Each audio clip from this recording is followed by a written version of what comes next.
What if I told you there's a brand new channel that was literally created just last month, but has already pulled in over 2.5 million views and close to 50,000 subscribers? The insane part is that they did this with just a handful of long-form videos. In fact, their most popular video is already over 2 million views, and it's only been online for 2 short weeks. According to vidIQ, they could be making anywhere from 4 to 13,000 a month, which is understandable, even if you calculate with a lower RPM. Now, I did some research, and it turns out the channel is simply uncovering forgotten medieval techniques and showing how they sharply contrast with the way we live today. The best part about this whole niche is that the content can be created with the help of AI, so you don't need to know anything about medieval history to create these simple videos. All you need is a bit of prompt engineering to come up with the topics and generate similarly engaging scripts. Don't worry, I've taken care of that part for you. Then voiceover with your favorite text-to-speech tool and some stock footage and images. If you're feeling fancy, you can actually create your own video clips using AI. I've included a prompt to help with that as well. Finally, everything can be put together with any simple video editor. The only thing I ask is that you stick with me to the end so you don't miss any crucial information. And if you want the prompt document that I'll be using in the video, simply check the prompts channels of either my Discord or Skool community,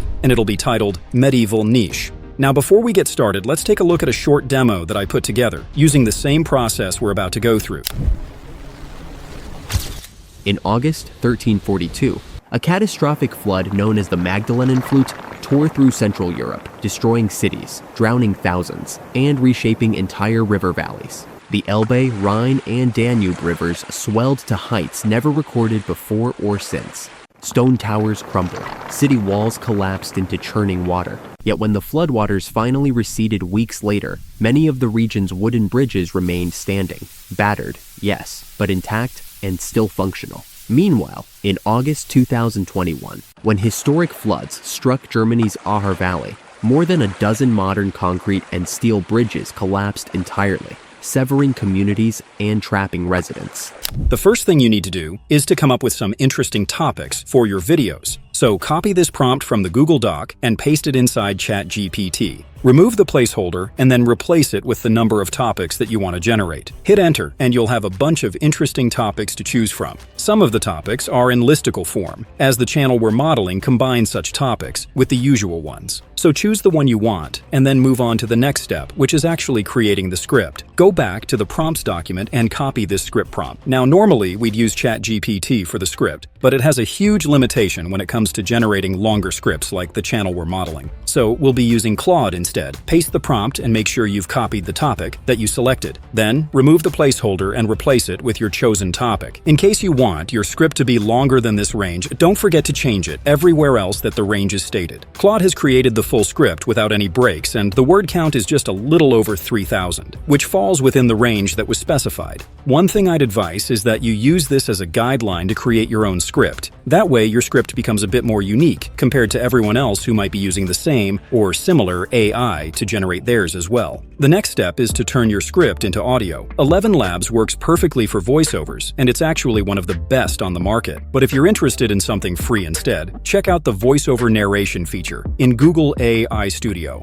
It's completely free to use at the moment, and the voices sound very realistic. As a bonus tip, for sticking around to this point, I've pinned 2 tools that should be able to help you, especially when it comes to voiceover generation in the Community tab of my Skool community. In case you're using 11 Labs, make sure you've chosen Studio and then paste your script. Press Ctrl+A to select everything and then hit Generate for the AI to create the narration. Don't forget to go through to make sure everything sounds the way you want it before exporting the final file as an MP3. Now that the voiceover is ready, it's time to look for the clips that will be used for the video. The channel we're modeling combines both videos and images, so feel free to do the same or create your own clips if you want to stand out. You can grab the stock footage from any royalty-free repository like Storyblocks, Pexels, Pixabay, or my personal favorite, Vecteezy. Make sure you've opened the website and then choose Video. Search for topics related to exactly what you want. In this case, I'll be grabbing a few clips for medieval bridges, flooding, and stuff like that. It mostly depends on the topic of your video and the kind of scenes that go well with your script. You can also look for images here as well and combine them with the videos. But I recommend creating some of these resources yourself to add a bit of unique touch to the video. I've included a simple prompt in the Google Doc to help with this.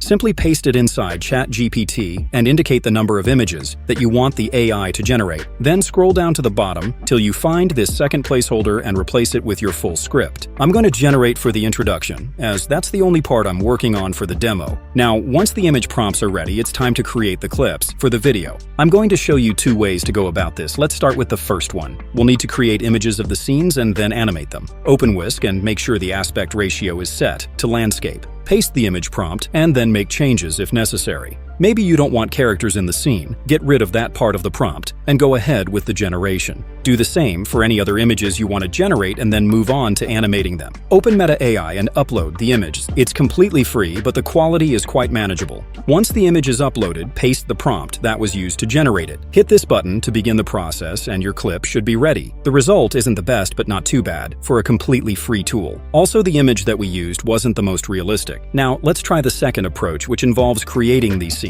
with a tool like Higgsfield AI. The reason why I'm choosing this particular tool is that it gives unlimited access to Google's Nano Banana Pro model, which generates the most realistic and detailed images anywhere. Also, it gives access to the latest AI models for images, videos, and more. All of this in one place, so there's no need to jump between tools. We'll start the image generation with Google's Nano Banana Pro and then choose 4K resolution for very detailed scenes. Paste the prompt and wait for the image to be ready. This image looks very realistic, so let's generate one for the bridge. This one also looks great and the details are outstanding. Both images could easily pass for the real thing, so we can go ahead and animate them. Simply hit this button to be taken to the video generation screen. Paste the prompt and select your preferred model. It has all of these models including Minimax, Sora 2, Google Veo, WAN, Kling, and even Seedance, so you can test out whichever ones that you prefer. But I'm going to be using the Pro Max version of Sora 2. Choose the duration, resolution, aspect ratio, and finally hit this button to begin generation. Check out these incredible results. These are perfect for the video, so I'll go ahead and download them.